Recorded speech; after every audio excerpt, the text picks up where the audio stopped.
My life as a cardiologist was pretty straightforward until Alex walked into my clinic. That day changed everything. I remember it was a busy Tuesday morning, and I was halfway through my coffee when he came in, looking a bit nervous but with a smile that could light up the room. "Good morning, Dr. Smith," he greeted, extending his hand. "I'm Alex. Here for the 10 a.m. appointment." I shook his hand, noting the firm grip. "Nice to meet you, Alex. Please, have a seat. What brings you in today?" He laughed, a bit awkwardly, and said, "Well, I've been getting these weird chest pains." "Probably nothing, but my buddy dared me to get it checked out," said I'm getting old. I couldn't help but smile. "Let's not jump to conclusions. We'll run some tests and see what's up. How old are you, if you don't mind me asking?" 32, he replied, with a grin. "But according to my friend, that's ancient." The consultation went smoothly. Alex was easy to talk to, and he had a way of making the mundane seem interesting. After the tests, I assured him there was nothing serious, just stress-related. He seemed relieved but lingered a bit longer than necessary. "So, Dr. Smith, since I'm all healthy and not ancient yet, would you consider having dinner with me? As a thank you for the peace of mind?" His tone was playful, but I could tell he was serious. I hesitated, not used to mixing work with my personal life. "I'm not sure that's a good idea, Alex. I try to keep professional boundaries." He leaned in, a mischievous glint in his eyes. "Come on, it's just dinner. No strings attached. I promise I'm a decent cook, and I make killer lasagna." I laughed, surprised by his persistence. "Alright, lasagna does sound tempting. But just dinner, okay?" "Deal," he exclaimed, looking victorious. In the months that followed, Alex was relentless in his pursuit. He'd show up at my clinic with coffee just the way I liked it or surprise me with tickets to a concert of a band I mentioned in passing. His charm was undeniable, and his attention, intoxicating. 6 months into our whirlwind romance, he popped the question in the most Alex way possible, during a hike, out of breath, and with a ring that was slightly too big. "Erica, I'm probably going to regret this tomorrow when my muscles are screaming, but I can't wait any longer. Will you marry me?" he asked, panting and kneeling on one knee. I laughed, tears in my eyes, both from the joy and the absurdity of the moment. "Yes, Alex, I'll marry you. But only if you promise to carry me back down this trail." That was the beginning of our adventure together. Little did I know, the real challenge was just around the corner. Meeting his mother, Elizabeth, for the first time was when I realized our journey wouldn't be as smooth as I had hoped. She was the epitome of strict and domineering, with a love for her son that bordered on obsession. Our first meeting was over dinner at their family home. Elizabeth eyed me like a hawk, sizing me up as if I were an adversary rather than a potential family member. The tension was palpable, and Alex seemed to shrink a bit under his mother's gaze. "So, Erica, Alex tells me you're a cardiologist. That must be demanding," Elizabeth said, her tone polite but cold.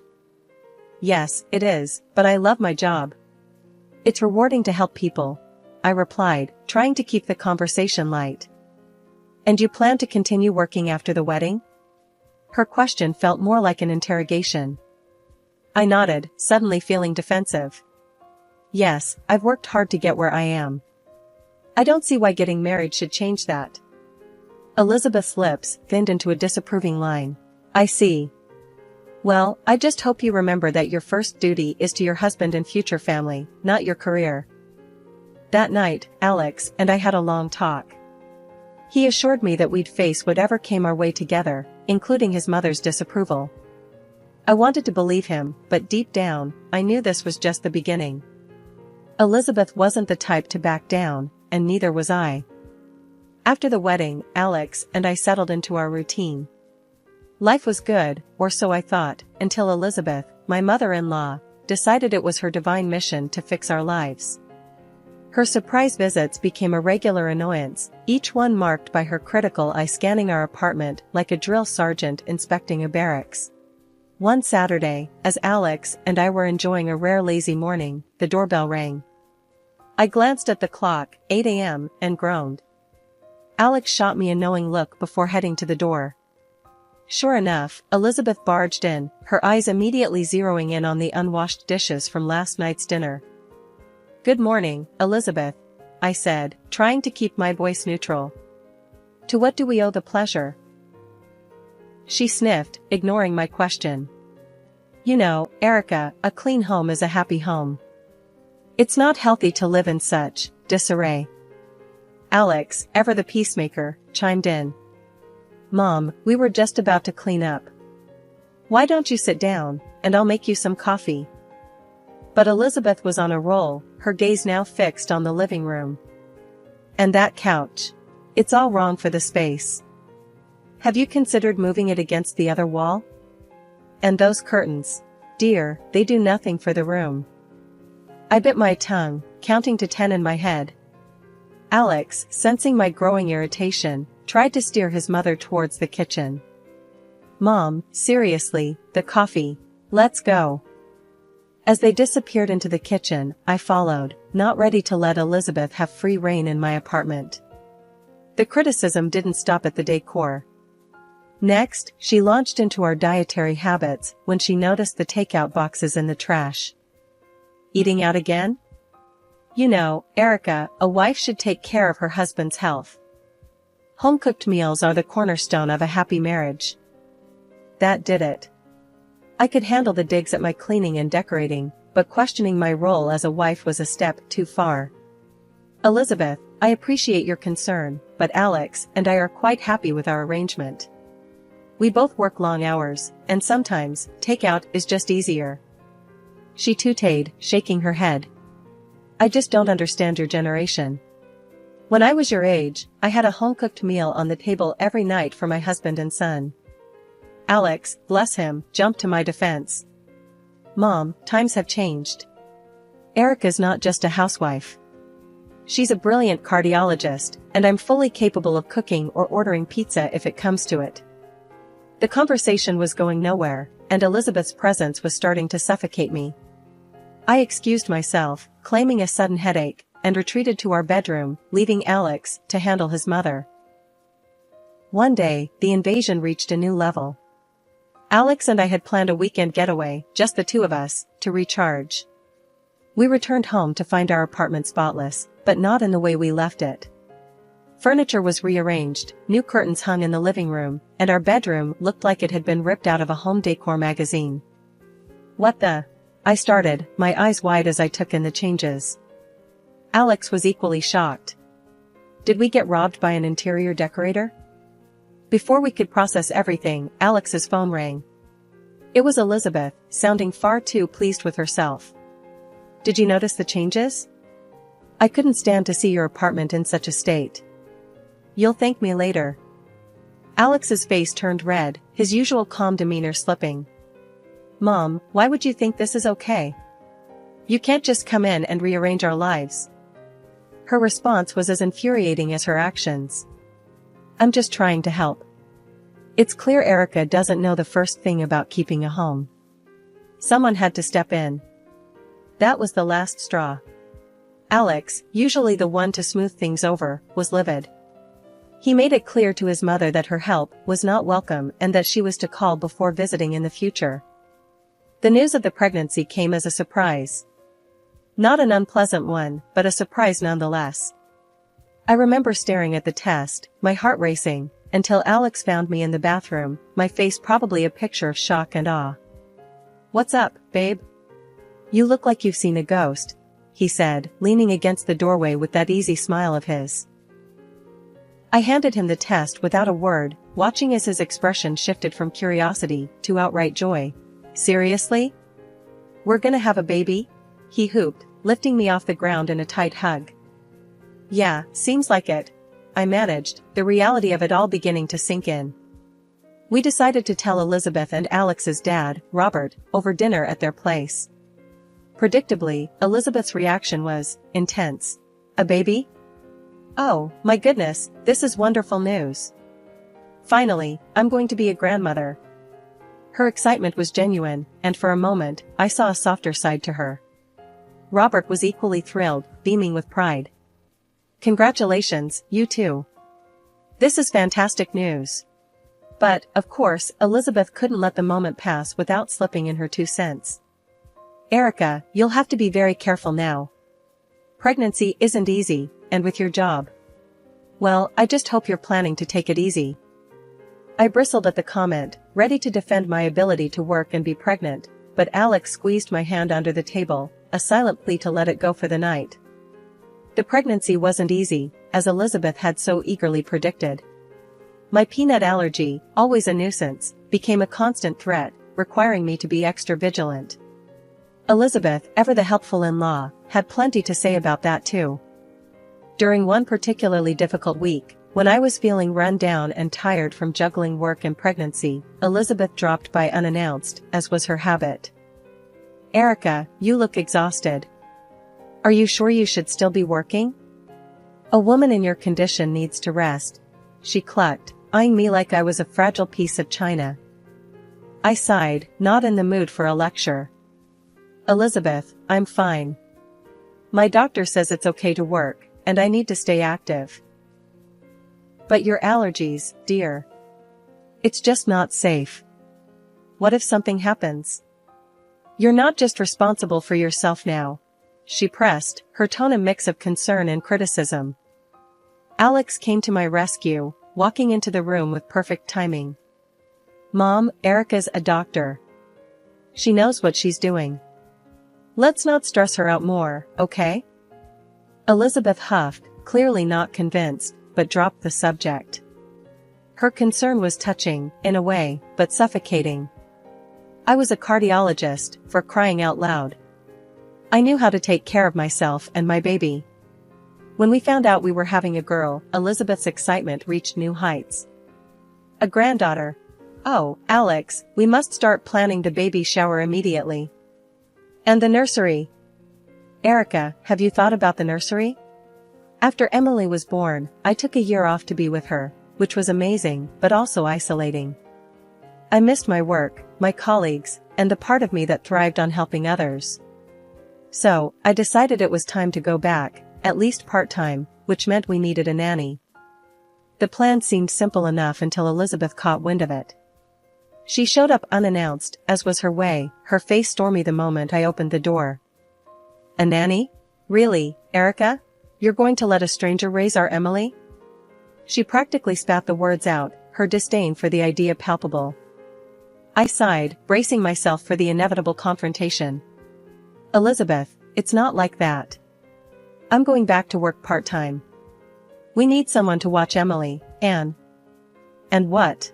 I'm not good enough to watch my own granddaughter." She cut in, her voice rising with each word. It wasn't that she wasn't good enough, it was just that. Well, Elizabeth and I had our differences, and the thought of dealing with her criticisms on a daily basis made my stomach turn. But she was family, and deep down, I hoped this might bridge the gap between us. "Look, if you want to help, that would be great. But we're going to do this my way. I can't have you undermining me at every turn," I said, trying to sound more confident than I felt. Elizabeth's eyes narrowed, but after a moment, she nodded. "Fine. But I expect to be paid like any other nanny." That should have been my first red flag. Paying Elizabeth felt weird, but if it kept the peace, I was willing to try it. However, peace was the last thing it brought. Every day, I'd come home to a litany of complaints. "You're out of laundry detergent again," or, "I had to throw out that stale bread. Don't you ever clean out your pantry?"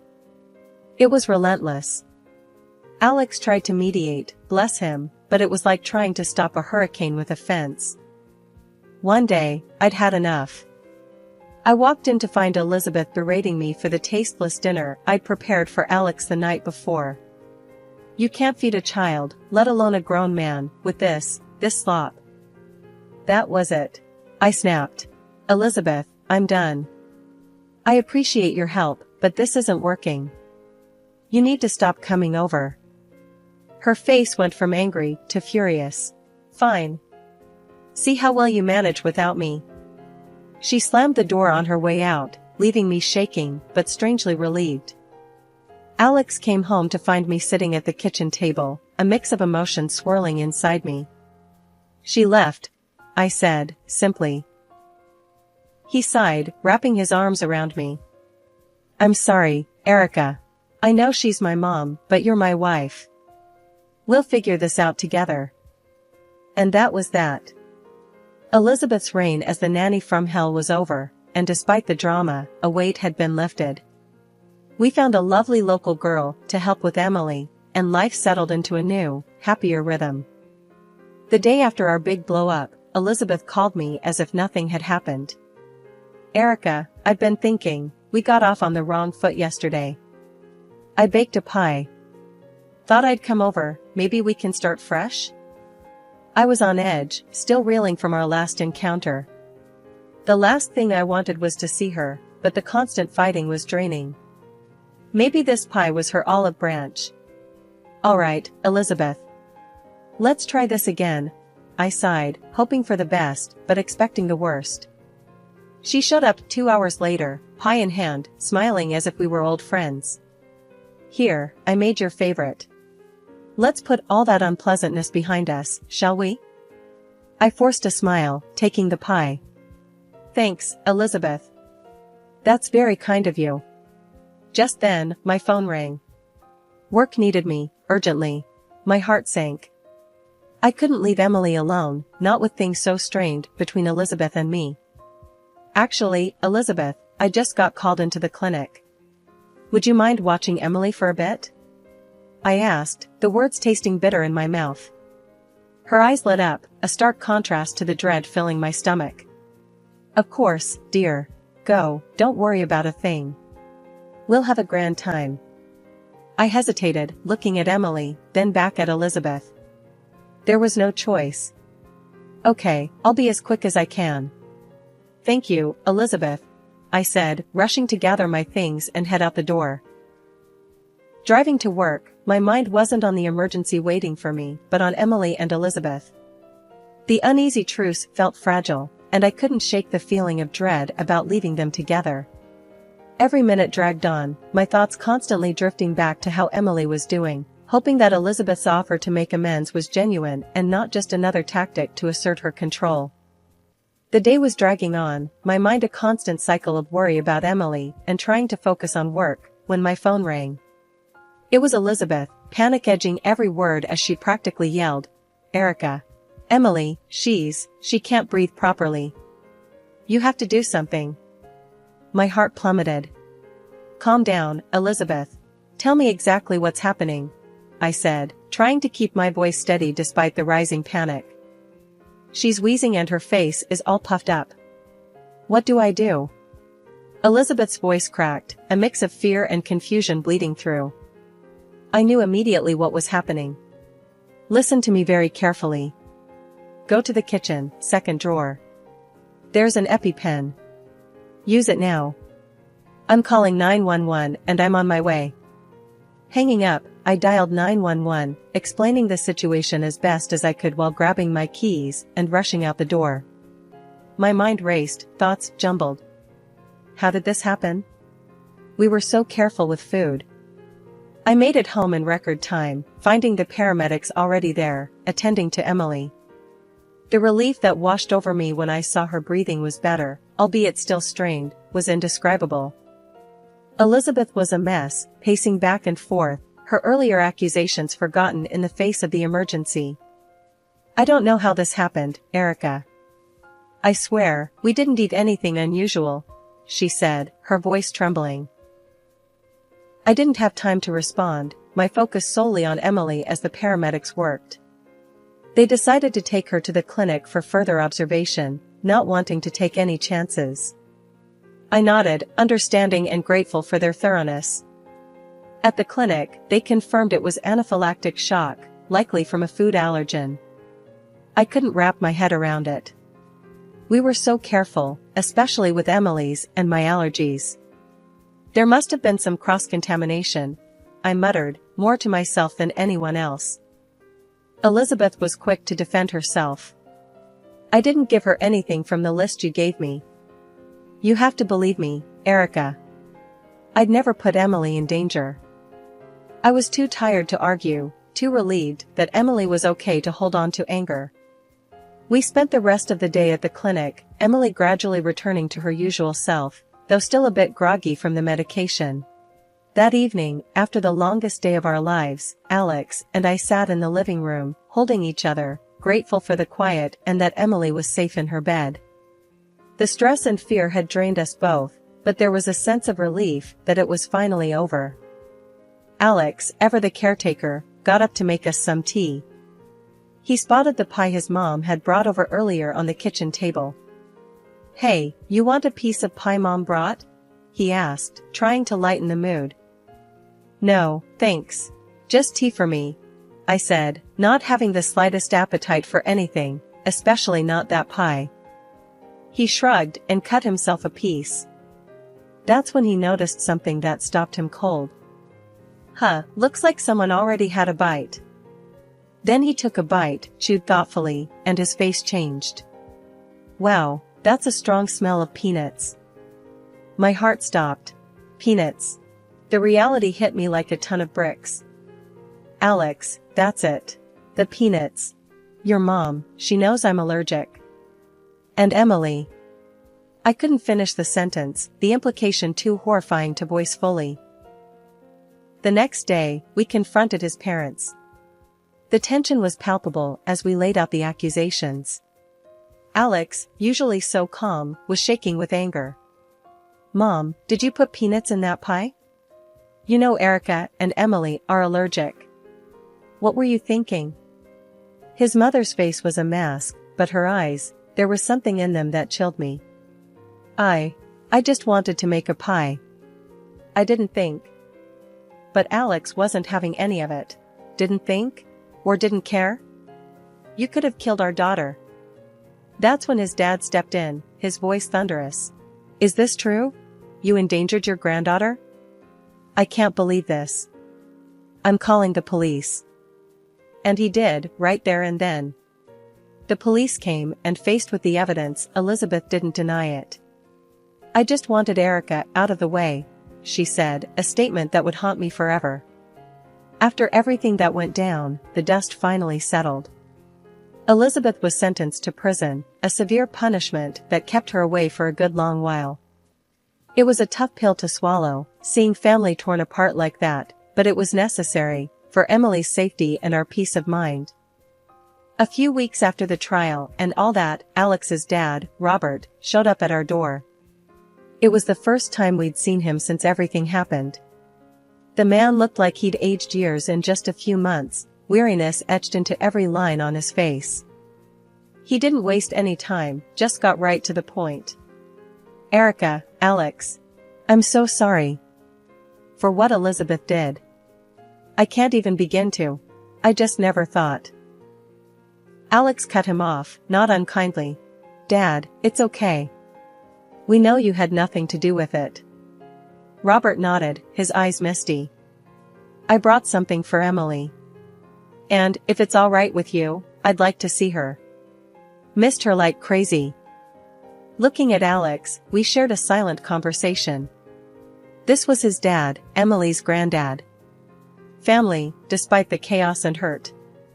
"Of course, she'd love to see you, Robert. Wouldn't you, Emmy?"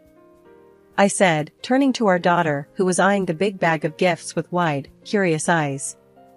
"Grandpa," Emily squealed, recognizing him instantly.